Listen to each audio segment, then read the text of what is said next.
Le thème que j'ai écrit, c'est: lorsque Jésus reviendra, trouvera-t-il des hommes qui prient sur la terre? Trouvera-t-il des hommes qui prient sur la terre?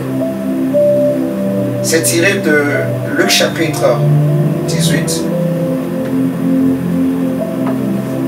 Lorsque Jésus reviendra, est-ce qu'il trouvera des hommes qui prient sur cette terre? Est-ce qu'il trouvera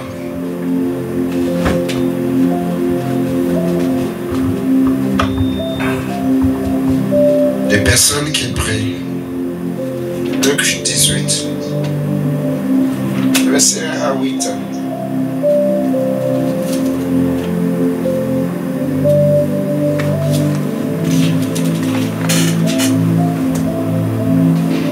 Il est écrit: pour montrer qu'il est nécessaire de prier constamment, sans jamais se décourager, Jésus raconta à ses disciples la parabole suivante.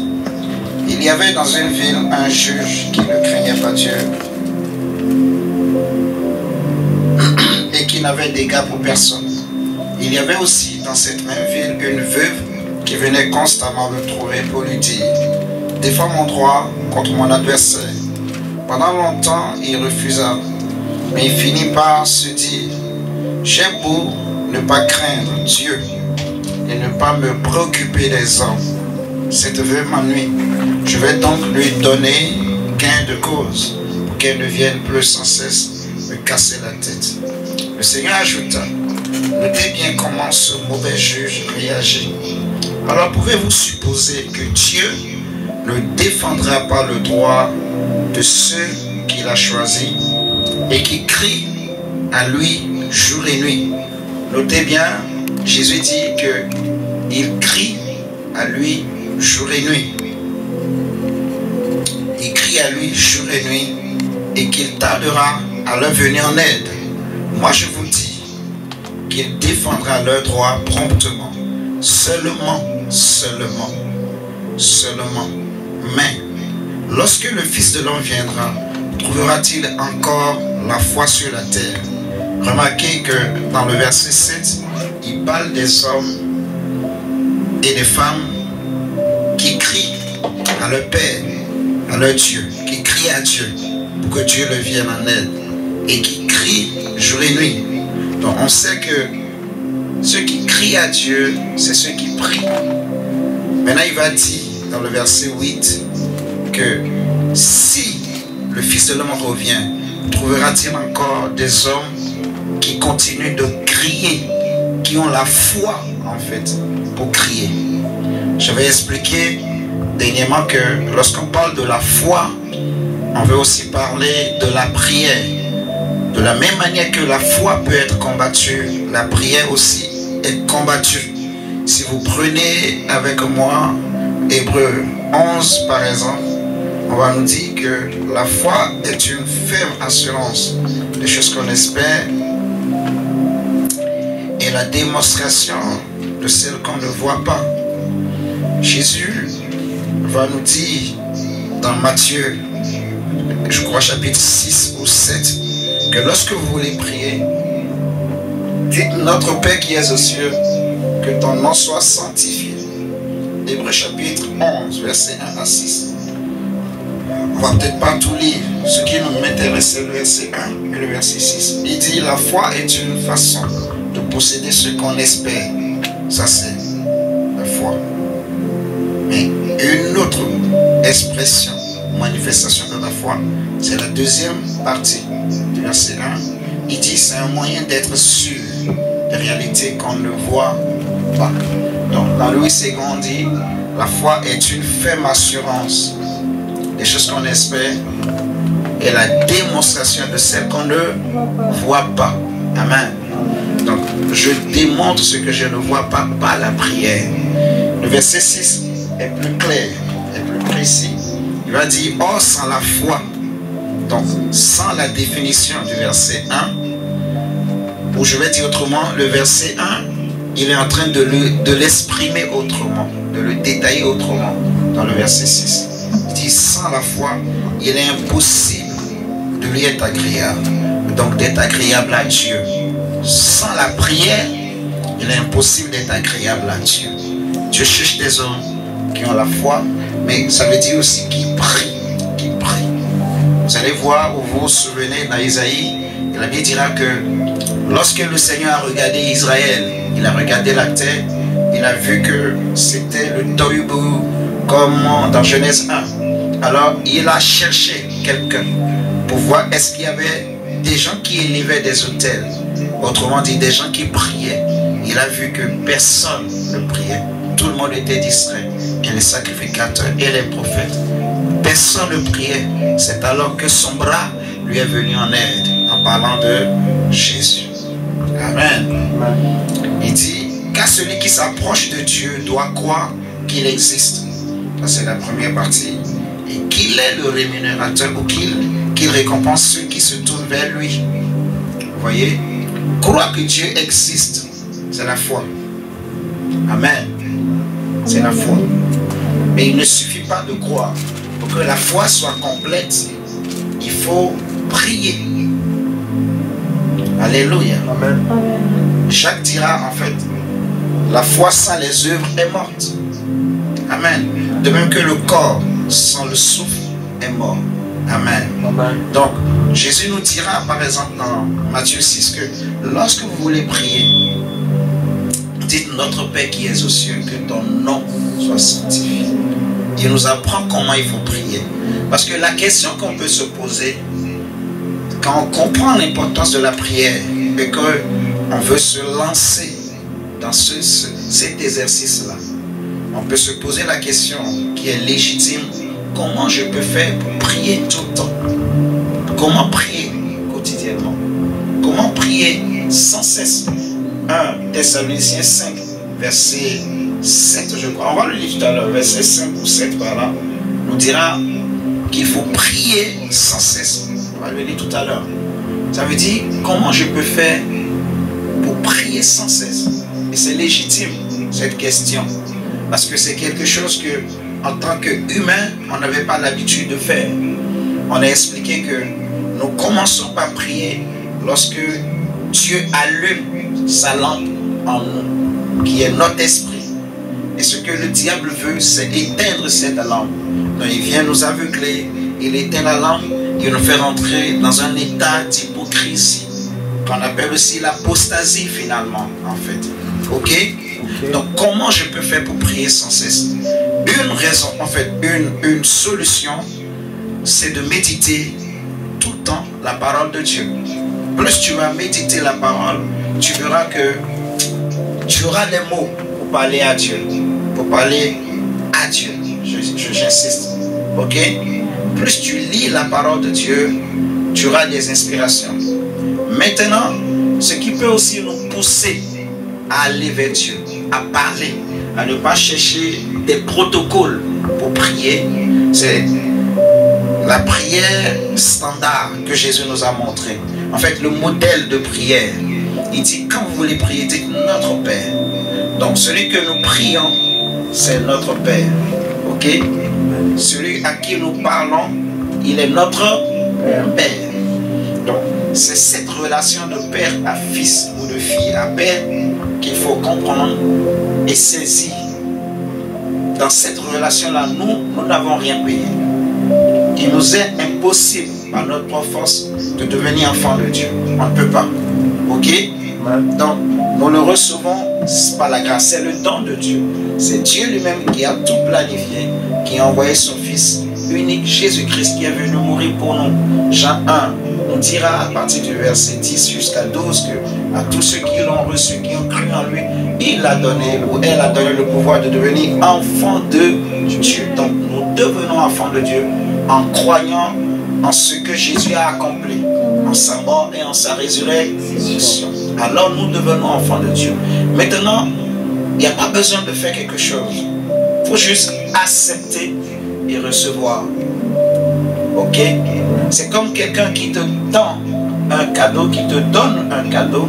Il suffit juste de tendre la main et d'accepter et de prendre le cadeau. Et c'est tout. Et ce Dieu, ce Père, nous dit que désormais nous pouvons nous approcher de lui avec assurance. Il nous dit dans Éphésiens, nous pouvons nous approcher de Dieu avec assurance parce que Jésus a déjà inauguré une route nouvelle pour nous selon Éphésiens, par son propre sang, par son propre corps. Vous voyez? Donc nous pouvons nous approcher. Hébreux 4:12 on dira, même à partir de Hébreux 4:16 ou à partir du verset 14, il va dire que nous n'avons pas un souverain sacrificateur qui ne peut pas compatir à nos souffrances ou à nos douleurs. Il sait tout ce qu'on peut souffrir. Il connaît nos pleurs, nos douleurs, nos souffrances. Je disais dernièrement que le seul qui peut réellement nous comprendre, c'est lui. Si tous les hommes ne te comprennent pas, si tout le monde ne croit pas à ta version ou à ce que tu dis, Dieu, lui, qui est témoin et fidèle de toutes choses, il te croit. Vous voyez? Donc le seul qui peut réellement croire en nous et nous comprendre, c'est lui. Donc il nous dit, Jésus compatit. Ok? Donc approchons-nous du trône de la grâce. Donc nous nous approchons de Dieu au nom de ce que Jésus a accompli. Nous acceptons d'être enfants de Dieu. Et quand nous réalisons que Dieu est notre Père, nos comportements vont changer. Normalement, les relations entre les pères et les fils nous enseignent. Bon, on va dire ceux qui sont nés souvent en Afrique, on n'a peut-être pas connu cette intimité entre un père et un fils. Parce que chez nous en Afrique, souvent, les pères sont trop durs. C'est l'école militaire. Ils ne sourient pas avec l'enfant, ainsi de suite. Vous voyez? Donc l'enfant ne sait pas trop quelle est l'intimité ou la complicité qu'il peut y avoir entre un père et un fils. Vous voyez? Mais normalement, un fils, il a le plaisir de courir, d'aller dans les bras de son père, de tout dire à son père. Amen, amen. Et le père aussi, il est curieux de tout savoir sur son fils. Il veut parler avec son fils. Il veut la compagnie de son fils. Il veut être avec son fils. Et inversement.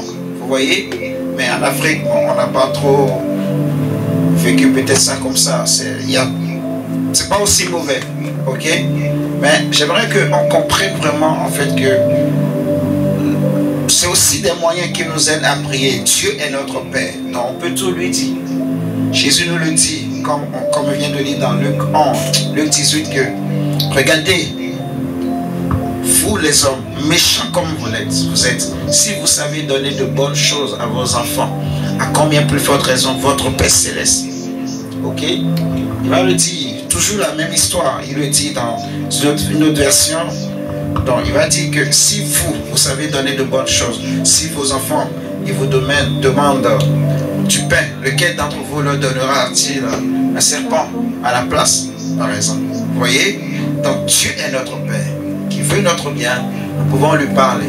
Donc, quand on parle à un Père, il n'y a pas, je sais pas, une phrase bien préparée, non. On parle comme on se parle entre nous. Je ne sais pas si vous comprenez. Quand quelque chose ne va pas, papa, je suis venu, je te parle. Ok? La seule différence, c'est qu'on ne le voit pas physiquement parce qu'il est esprit. Et la prière est très importante. Comme on a lu, Jésus dit, quand il viendra, trouvera-t-il des hommes qui ont encore la foi? Autrement dit, des hommes qui prient. Dans 1 Thessaloniciens 5, comme je disais tout à l'heure, comme je disais, regardons, on nous dit, priez sans cesse. 1 Thessaloniciens chapitre 5.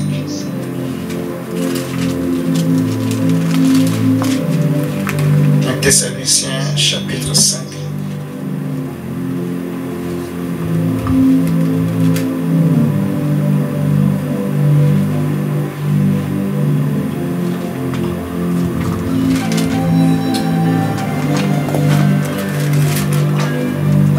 Un Thessaloniciens.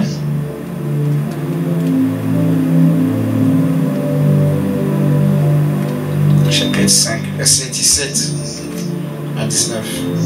Il est écrit, priez sans cesse.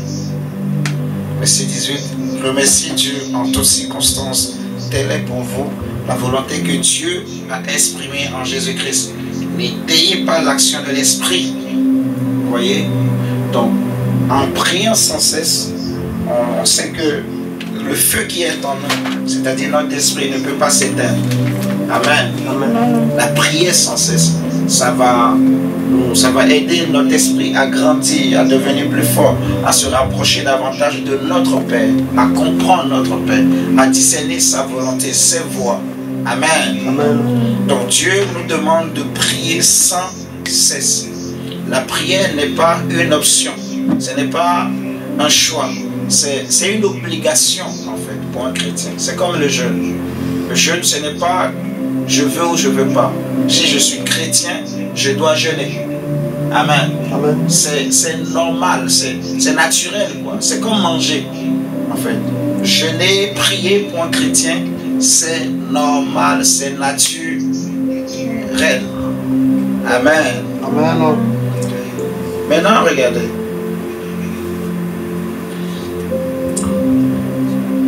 Quand nous prenons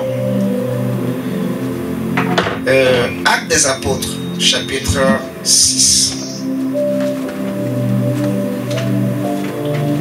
J'ai beaucoup aimé cette histoire. J'étais en train de méditer.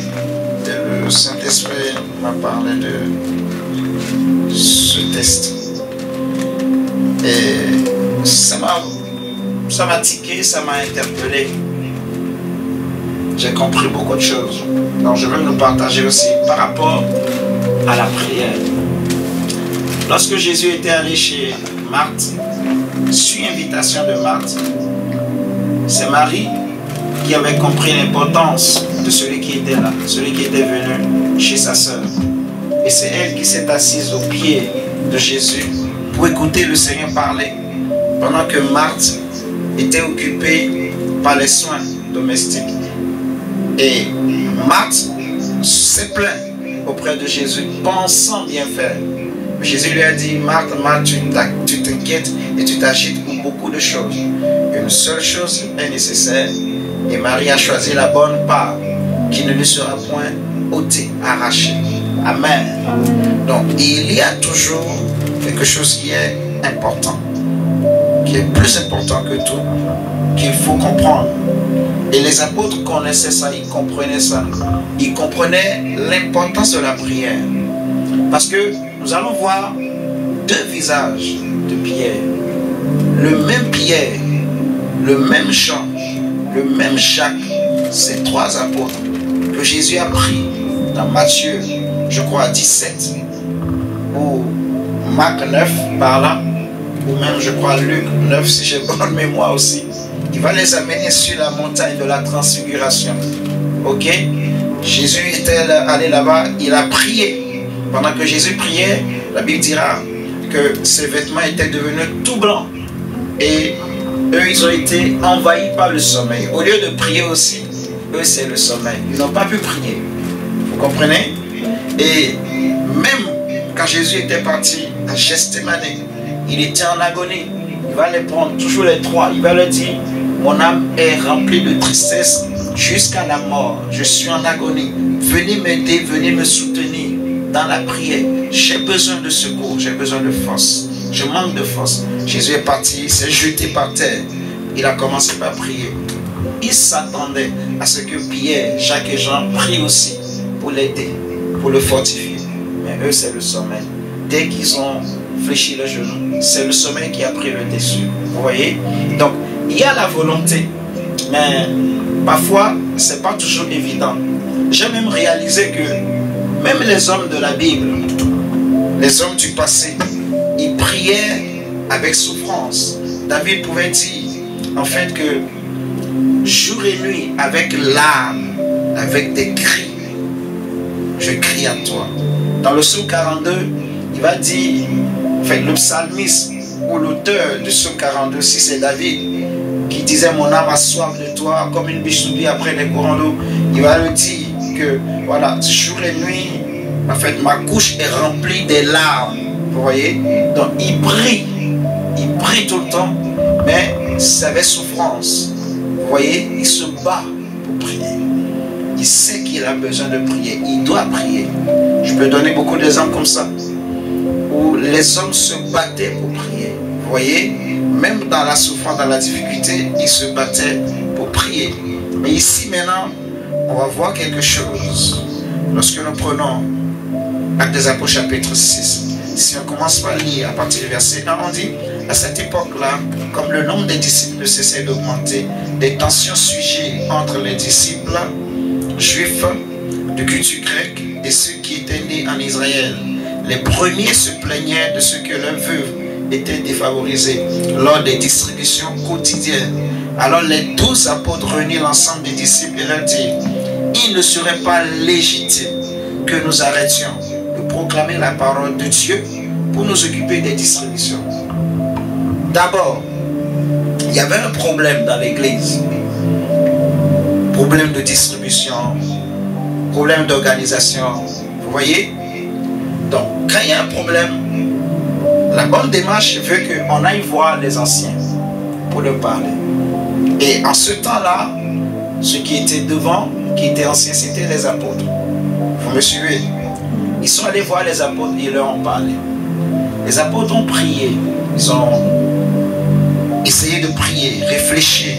Mais je crois en concertation avec le Saint-Esprit. Et ils ont compris que ce ne serait pas une bonne idée de baisser notre vie de prière pour prendre le temps de prière là pour dire on va s'occuper de la distribution de la nourriture ou des affaires courantes. Je ne sais pas si c'est clair pour tout le monde. Si vous voulez, je peux répéter encore et vous allez voir la suite. Ils disent, dans la version que je suis en train de lire, version Semeur, il n'est pas légitime, c'est quand même fort, il n'est pas légitime que nous arrêtions de proclamer la parole de Dieu pour nous occuper des distributions. Ok? C'est pourquoi, frères, choisissez parmi vous 7 hommes réputés dignes de confiance, remplis du Saint-Esprit et de sagesse. Nous les chargerons de ce travail. Cela, verset 4, nous permettra de nous consacrer à la prière et au service de l'enseignement. Donc, je pensais pas trop à ce verset. C'est là que le Saint-Esprit a attiré mon esprit sur ça en fait. Et j'ai réalisé que ce que nous sommes en train de dire là, les apôtres avaient très bien compris. L'importance de prier. Alléluia. De beaucoup prier. Je ne veux même pas parler du côté diacre, organisation, tout ça, non. Mais ici, on réalise que, en fait, ils n'ont pas voulu, en fait, prendre le temps de prier là pour faire autre chose. Je ne sais pas si vous comprenez. Ils pouvaient logiquement dire, ok, nous-mêmes on va s'occuper de la distribution. Alléluia. Amen. Mais ils ont dit non, ce serait une grave erreur. En plus, l'église venait de naître. Donc il fallait beaucoup prier. Il fallait qu'il y ait beaucoup le feu. Alléluia. Amen. Donc ils n'ont pas voulu s'occuper de tout cela. C'est des détails. C'est comme une distraction pour eux. Ils ont dit, choisissez des personnes qui ont un bon témoignage, qui sont remplies du Saint-Esprit et de sagesse. Donc quelqu'un peut être rempli du Saint-Esprit, mais pas rempli de sagesse. Ça, c'est encore un autre débat, un autre enseignement.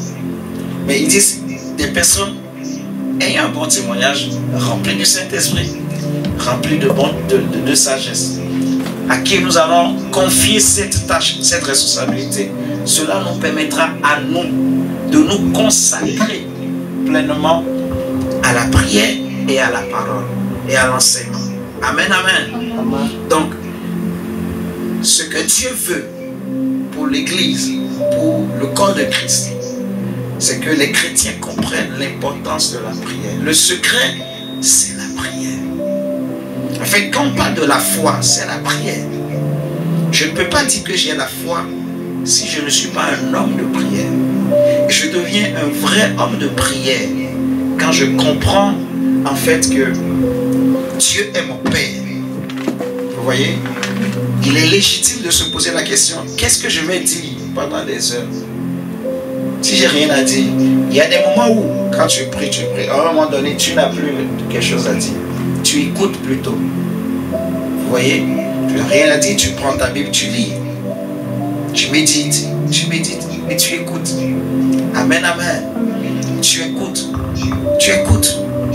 Plus tu lis, tu auras des inspirations. Ce que tu as lu va te donner des inspirations pour prier. Mais n'oublie jamais, tu parles à ton Père. Donc quand tu parles à ton Père, je crois que quand on parle à nos pères biologiques, on a toujours des choses à dire, normalement. Papa, tu as vu, j'ai acheté cette chaussure. Papa, tu as mangé quoi aujourd'hui? Papa, maman a préparé ceci. Je sais que vous voyez, il y a toujours quelque chose à dire, à parler en fait. Donc, il faut garder ça à l'esprit. J'ai beaucoup aimé vraiment la réponse des apôtres. Cela nous permettra de nous consacrer pleinement. Donc, il y a beaucoup de choses qui prennent le temps de prière, qui nous prennent du temps, en fait, qui nous empêchent de nous consacrer pleinement. Vous voyez? Je comprends aussi que s'ils ont eu l'efficacité qu'ils avaient eue au commencement, c'est parce que ils se sont consacrés pleinement à la prière et à la parole. Donc, prier, méditer, prier, méditer, prier, méditer. Ainsi, nous voyons deux visages de Pierre. Le Pierre qui dormait, qui ne comprenait pas l'importance de la prière, à qui Jésus pouvait dire, tu n'as même pas pu prier 1 heure. Ce n'est plus le même Pierre qui est ici. Amen. Amen. Vous avez vu la différence? Ce n'est pas le même. Il a compris l'importance de la prière. Si je veux être transformé pour devenir comme Jésus, si je veux garder ce feu en moi, il faut que je prie, que je communie tout le temps avec mon Père. Ok, on va essayer d'avancer ce que nous sommes en train de partager. Regardons Matthieu chapitre 5.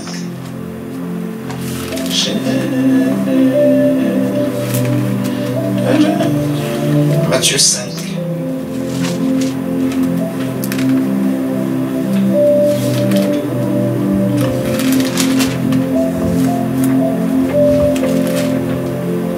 Vous voyez, lorsque le Seigneur disait à l'église de l'église d'Éphèse, l'Apocalypse 2, que si tu ne te répands pas, je viendrai, je t'aurai ton chandelier.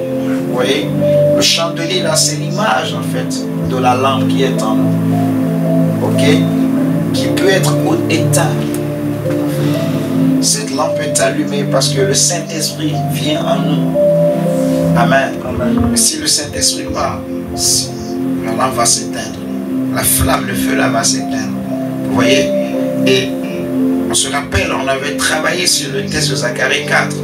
On nous parlait des 2 oliviers, de 2 chandeliers qui se tenaient, mais il y avait comme, je sais pas, un truc là de plomb qui les couvrait, qui les voilait, qui les empêchait de briller correctement.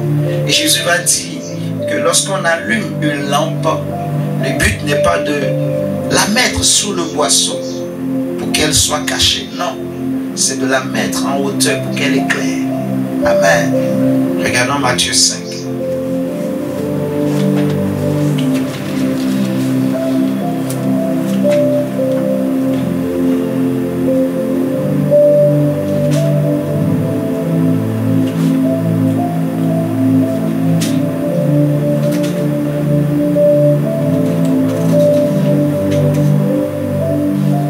Matthieu 5, verset 15. Il dit, déjà verset 14, il dit, vous êtes la lumière du monde, une ville au sommet d'une colline n'échappe pas au regard. Vous êtes la lumière du monde à cause de la lampe qui est en vous et à cause de la parole de Dieu qui est en vous. Ok? Verset 15, il en est de même du lampe. Si on l'allume, ce n'est pas pour la mettre sous une mesure à grain. Au contraire, on la fixe sur un pied de lampe pour qu'elle éclaire tous ceux qui sont dans la maison. Donc, une ville située au sommet d'une montagne ou d'une colline ne peut pas échapper au regard, ne peut pas être cachée. Une ville située au sommet d'une montagne ne peut pas être cachée. Amen. Il dit également, on n'allume pas une lampe pour la mettre sur le boisseau, mais on la met sur un chandelier, fait qu'elle éclaire. Elle éclaire. Dieu veut que notre lampe éclaire, qu'elle brille. Dieu veut qu'on garde cette lampe allumée. Alléluia. C'est ça en fait. Que ce soit, si on prend le psaume 42, j'en ai parlé déjà tout à l'heure. Si vous regardez même le psaume 88, verset 1, psaume 42, verset 1 à 5, ça parle de ça, de la prière. La prière. Jésus dit la lampe, quand on allume, c'est pour éclairer. Elle ne doit pas être éteinte. Amen. Que ta lampe ne s'éteigne pas. Donc, pour finir, on va prendre Luc 12.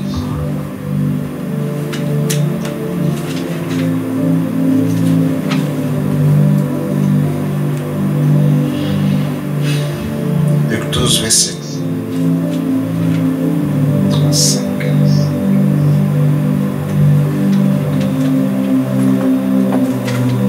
Luc chapitre 12, verset 35 dit: restez en tenue de travail, gardez vos lampes allumées. C'est comme ça, c'est écrit dans ma version. Restez en tenue de travail. Donc, ayez vos reins sains. Donc, saignez vos reins. N'enlevez pas la ceinture. En fait, dans le passé, quand les hommes s'habillaient, portaient leur robe, leur boubou, ils mettaient une ceinture. Vous voyez? Donc, enlever la ceinture, ça veut dire que tu veux te déshabiller. Tu as fini le travail, tu as fini ta journée. Tu veux aller au lit. Vous voyez? Mais l'expression qu'on utilise souvent dans la Bible, ayez vos reins sains, c'est une façon de dire, en fait, donc, restez en tenue de travail, quoi. Soyez prêts. En fait, soyez prêts.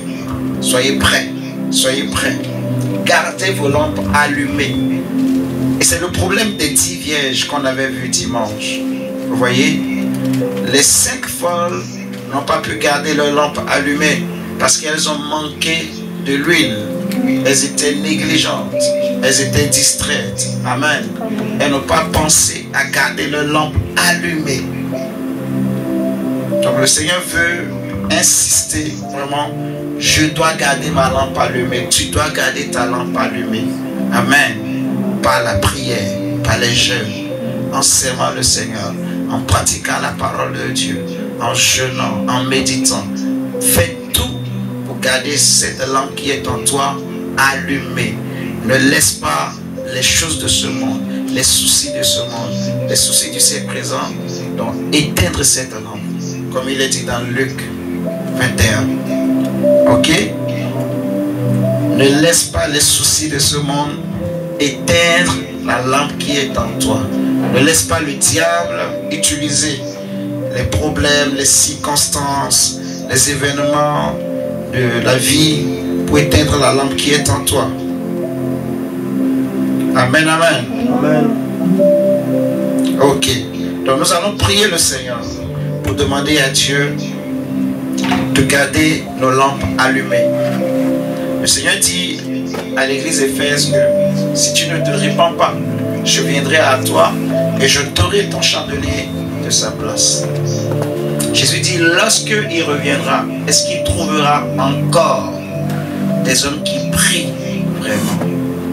Des hommes qui prient, qui prient, qui prient. Les apôtres ont dit, nous ne voulons pas utiliser notre temps pour faire autre chose. Amen. Nous voulons consacrer notre temps à la prière et à la parole. Pourtant, ils avaient reçu l'onction. Donc ils savaient que s'ils ne prient pas, l'onction ne marchera pas. C'est la prière, c'est le jeûne et la prière avec la parole qui fait la différence. Amen. Amen. Et même moi aussi, j'ai besoin.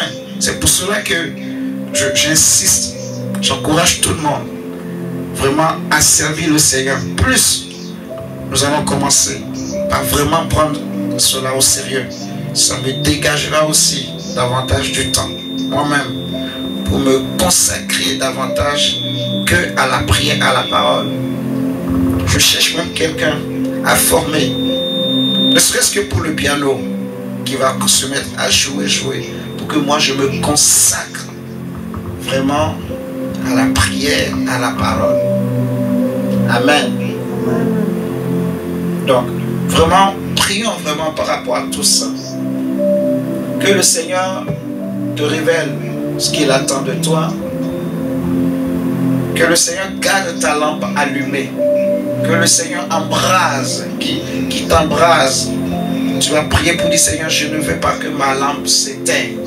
Je veux que lorsque tu reviendras, que Seigneur, tu me trouves debout, tu me trouves allumé, que ma lampe soit allumée.